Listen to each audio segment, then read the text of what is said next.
আমরা এসেছিলাম দক্ষিণেশ্বর মায়ের কাছে। এখন আমরা ওখান থেকে হয়ে এখন যাচ্ছি বেলুড় মঠ, গঙ্গার পার হয়ে গঙ্গার উপর দিয়ে যাচ্ছি আমরা লঞ্চে করে।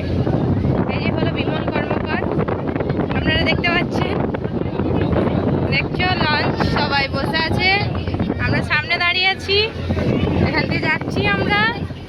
দেখো কি সুন্দর ভিউ, উপরে বাইপাস আছে, এখানে ট্রেন যায় দু সাইডে গাড়ি যায়।